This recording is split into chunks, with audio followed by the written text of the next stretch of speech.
Assalamualaikum warahmatullahi wabarakatuh. Bapak Tuan Guru yang ingin izin bertanya, bagaimana cara kita mengaplikasikan atau memperkokoh cinta terhadap Rasulullah SAW dan mengaplikasikannya kepada anak generasi milenial. Terima kasih. Assalamualaikum warahmatullahi wabarakatuh. Waalaikumsalam warahmatullahi wabarakatuh. Ini pertanyaan yang sangat-sangat prinsipil, pertanyaan yang sangat penting, karena kita krisis itu.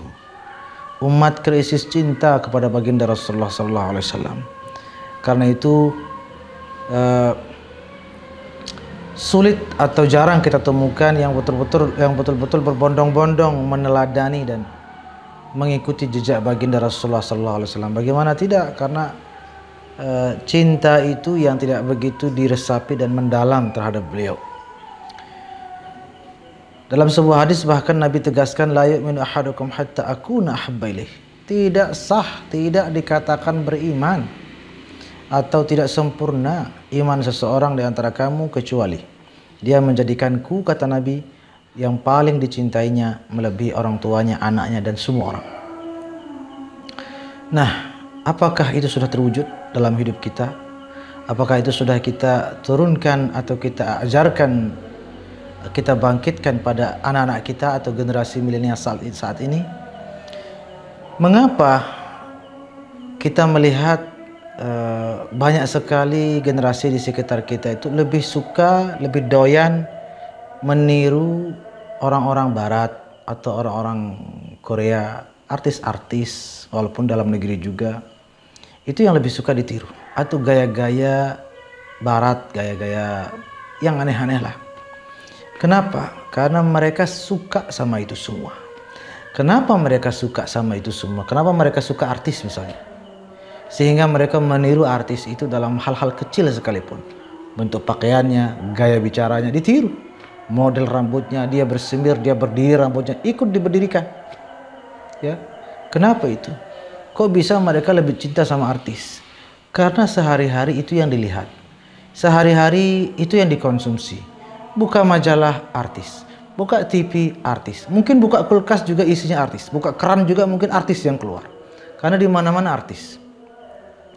Nah, sedangkan tentang sosok Rasulullah SAW ini tidak yang betul-betul masif, tidak yang terlalu kita tonjolkan di mana-mana. Coba kita memperbanyak membaca sirah, cerita baginda Rasulullah SAW. Kemudian ketika kita meninabobokan anak kita atau menceritakan anak-anak kita, ceritakan tentang akhlak Rasulullah SAW.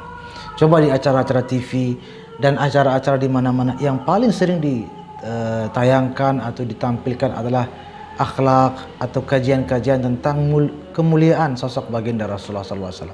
Maka dengan sendirinya anak-anak kita, generasi kita akan termagnet hatinya untuk cinta kepada beliau, yang kemudian otomatis mereka semua akan meneladani beliau dan meniru beliau, terutama akhlak beliau dalam sehari-hari.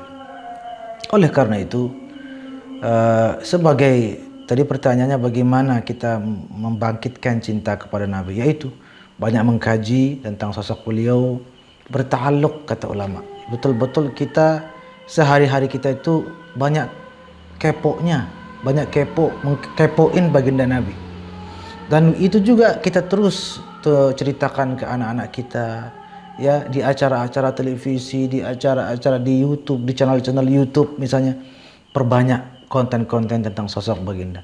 Maka insya Allah generasi milenial akan lebih teralihkan perhatiannya daripada ke orang-orang yang tidak jelas, tapi lebih terarah kepada mulianya sosok dan akhlaknya baginda Rasulullah Sallallahu Alaihi Wasallam. Mudah-mudahan kita termasuk. Jangan lupa juga memperbanyak salawat. Ajarkan anak-anak juga menyukai salawatan, kan begitu. Terus sekarang kan masalahnya jangankan generasi yang milenial, yang tua-tua saja lebih suka baca cerita-cerita, nggak tahu lah, cerita-cerita Malin Kundang, cerita-cerita Putri Duyung. Ngapain baca cerita itu? Jadi bahannya untuk bercerita ke anak ya itu saja. Lagu-lagu saja kalau anaknya mau tidur, Jadi pendidikan itu tidak hanya menunggu dewasa, dari sejak lahir itu. Itu sudah nyanyinya, kalau tidak bobok digigit nyamuk, cicak-cicak di dinding. Jadi kalau dia tidur gimana nggak terbangun teriak-teriak nangis ya? Karena mimpinya cicak sama nyamuk, udah itu aja. Tapi coba selawatan dinyanyikan, ceritakan tentang baginda Nabi, maka tidak mustahil, sangat tidak menutup kemungkinan anak-anak kita sejak dini sudah sering bermimpi berjumpa dengan Rasulullah Sallallahu Alaihi Wasallam. Mudah-mudahan amin ya rabbal alamin.